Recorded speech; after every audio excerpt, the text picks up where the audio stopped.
Welcome to the deep dive. We sift through the noise, find the key sources, and pull out exactly what you need to know right now.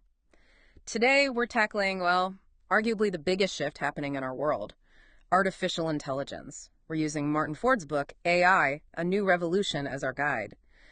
It really lays out the tech and its deeper impacts. Our mission for you today: simple. Let's get past the buzzwords. We want you to walk away with a solid, quick grasp on why AI is reshaping, well, everything, and how it's going to touch your future, whether you're in healthcare or farming. Yeah, and Ford's book is great for this because it covers the whole spectrum. We're talking machine learning, robotics, those complex algorithms, and how they're weaving into healthcare, transport, finance, even art and culture. Yeah. It's incredibly broad. Right. So the real question isn't if AI is here, it's are you ready? Let's try and unlock some of that complexity together. Hashtag defining the revolution, why AI demands attention.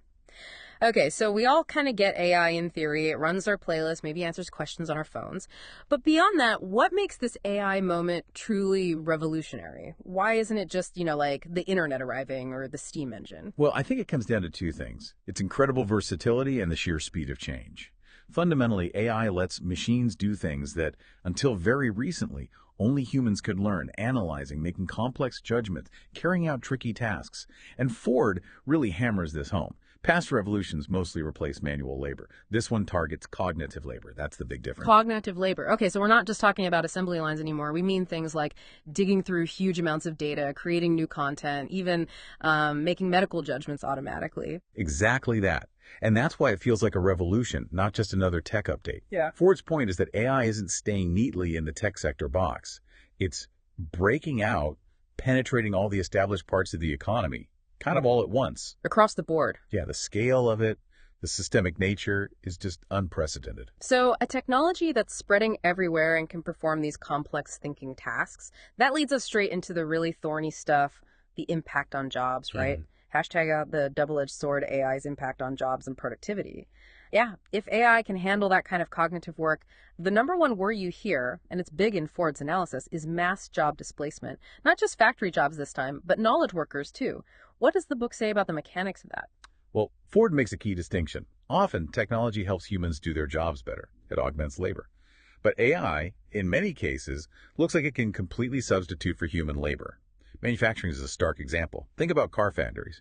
You've got AI robots, complex algorithms, handling really intricate stuff, welding, precise painting, spotting tiny defects. At speeds and with accuracy, humans just can't keep up with consistently. Exactly, which is fantastic for the company's productivity and quality control, no doubt. But the flip side is potentially a much bigger reduction in the need for human workers than we saw with earlier automation. Is that the idea? That's the concern, absolutely. And critically, it doesn't hit everyone equally. It tends to hollow out the middle. Economists talk about labor market polarization. Polarization, meaning? Meaning AI is often best at automating those routine, predictable cognitive tasks. The middle skill jobs. What's left are the very high-end jobs, needing deep creativity, complex negotiation, managing people, and the lower-end service jobs that are still too fiddly or costly to automate right now. Okay. So it squeezes the middle. That's potentially huge for social stability. But it's not just about the jobs numbers, is it? What about the risks when these powerful autonomous systems start handling our personal data or running critical infrastructure? The ethics get complicated fast. Oh, incredibly complicated. Ford flags major concerns about data privacy. These AI systems need vast amounts of data, often personal data, just to learn. And where does that data come from? Us, usually. Right. And then there's the whole surveillance issue. If you apply AI to mass monitoring systems, well, the potential for infringing on individual rights becomes very real just because the tech makes it possible on such a scale. And accountability. That seems like a huge one. Ford must address this. If an AI screws up, makes a bad medical call, or causes an accident in a self-driving car, who's responsible? Especially if the system is so complex, nobody fully understands why it did what it did. That is precisely one of the biggest unsolved problems highlighted. How do you assign blame or even legal liability to an autonomous system? Our current legal frameworks are built around human intention and understanding. Which doesn't really apply here. Not cleanly, no. The book really stresses that policymakers are playing catch-up. They're way behind the curve in figuring out clear rules and responsibilities for these systems. Hashtag opportunities and the path forward. Okay, those are serious concerns. Let's pivot, though, to the other side of that double-edged sword, There must be massive upsides driving this forward, right? What are the truly revolutionary opportunities Ford points to? The progress in science and medicine is probably the most compelling positive case. AI is becoming absolutely central to things like diagnosing diseases more accurately, wading through mountains of genetic data, and finding new drugs much, much faster than before. Can you use a concrete example, something that really shows that power in medicine? Sure. Medical imaging is a fantastic one. You have AI algorithms now that can analyze, say, CT scans or MRIs. They're not just looking for obvious problems. They can spot really subtle patterns that might indicate cancer at its absolute earliest stages. Stuff a human radiologist might miss or only catch later. Potentially, yes, or just catch it more consistently. This leads to earlier, more precise diagnoses, and it opens the door to truly personalized treatments based on someone's specific genetic makeup and biology. It's a huge leap. Wow, okay. That's genuinely life-changing potential. And does this efficiency boost spill over into more sort of traditional industries too? Definitely. Take agriculture. Farmers are using AI now. Algorithms crunch data from drones, weather forecasts, sensors in the soil, To do what to exactly? figure out precisely where and when to apply water or fertilizer or pesticides. It's hyper-efficient farming.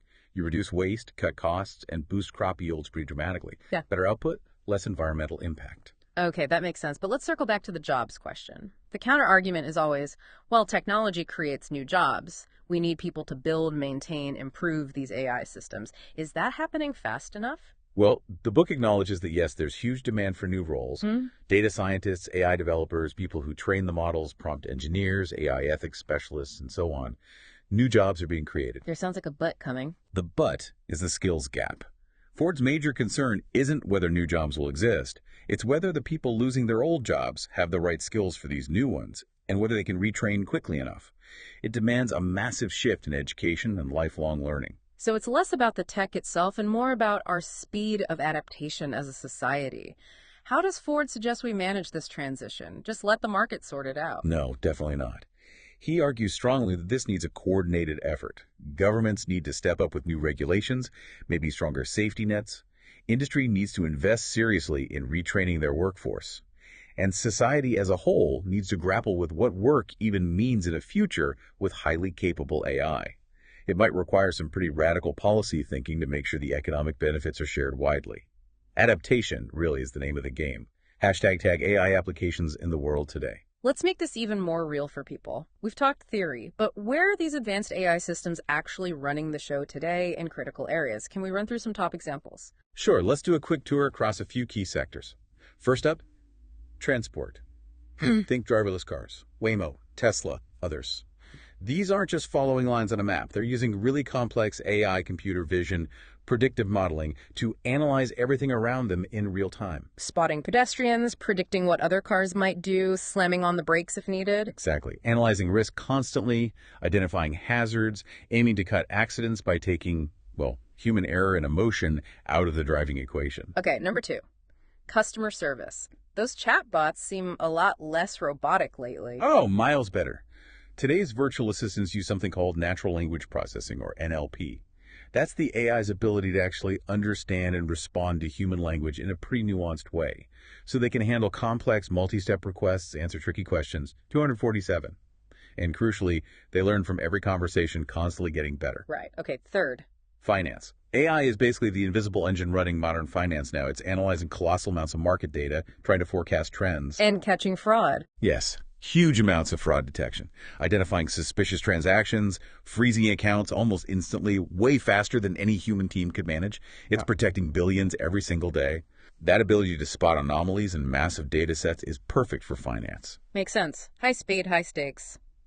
And 4th. Let's go with entertainment. Think about Netflix or Spotify. Their recommendation engines are pure AI. They analyze everything about your behavior, not just what you watch or listen to, but when, for how long did you skip parts? To figure out what you'll like next and keep you engaged. Precisely. And in video games, AI creates those non-player characters, the NPCs, making them behave realistically, react to what you do as a player. It makes the game worlds feel much more alive and dynamic. #tag outro. So wrapping this up, we've looked at Martin Ford's picture of AI as this massive world-altering force. Huge potential, incredible opportunities, especially in areas like medicine and making industries way more efficient. But it's tightly bound up with some really serious challenges. Job displacement on a potentially massive scale, tricky ethical questions, especially around accountability that we haven't solved yet. Yeah, and as this tech just keeps accelerating, it's worth thinking about this for yourself personally. Look at the complex tasks in your own job, your own field. How soon do you see AI making inroads there?